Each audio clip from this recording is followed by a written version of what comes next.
Sosial melalui Direktorat Jenderal Pemberdayaan Sosial mengembangkan sistem layanan dan rujukan terpadu atau SLRT untuk menangani fakir miskin dan warga tidak mampu dan untuk mendukung peningkatan kualitas layanan perlindungan sosial yang responsif, komprehensif, serta integratif demi mengurangi angka kemiskinan, kerentanan, dan kesenjangan.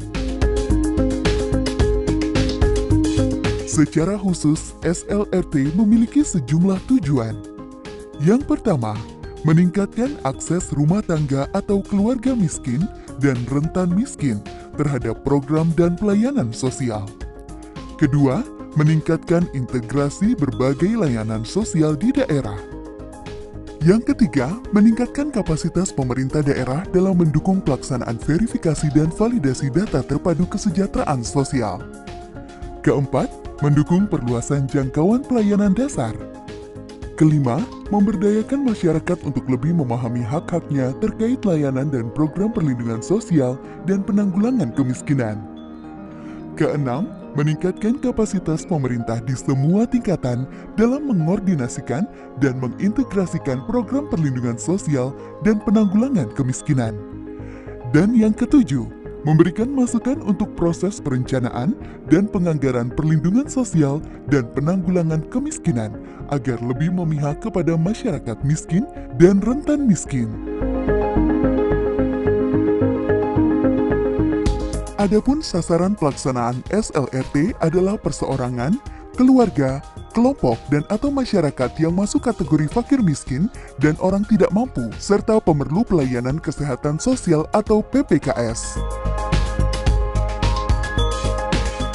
Untuk membangun SLRT, perlu sejumlah syarat, di antaranya tata kelola dan komitmen, serta kesiapan pemerintah daerah, kerangka regulasi yang memadai, dan sumber pendanaan baik dari APBD maupun sumber pendanaan alternatif lain, kemampuan dan kualitas sumber daya manusia, kondisi politik daerah, serta relasi dengan stakeholder lainnya.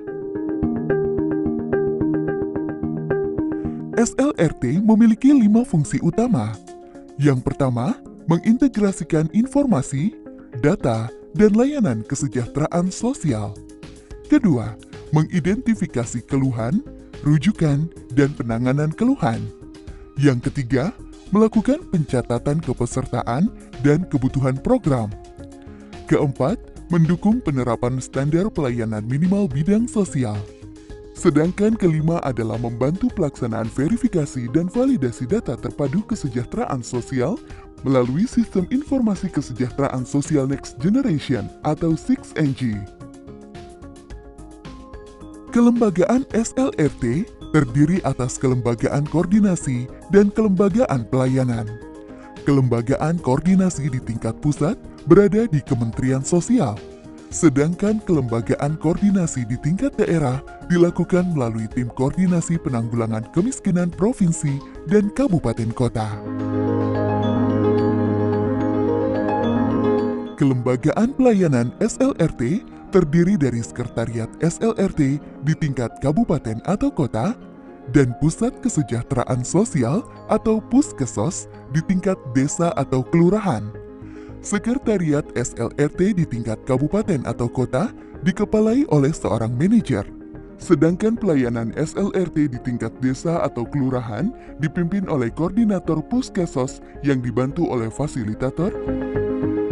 Dalam menjalankan layanannya, petugas front office dan back office di sekretaris maupun Puskesos, fasilitator, supervisor, hingga manajer menggunakan aplikasi 6SLRT yang bersifat online untuk efisiensi kerja.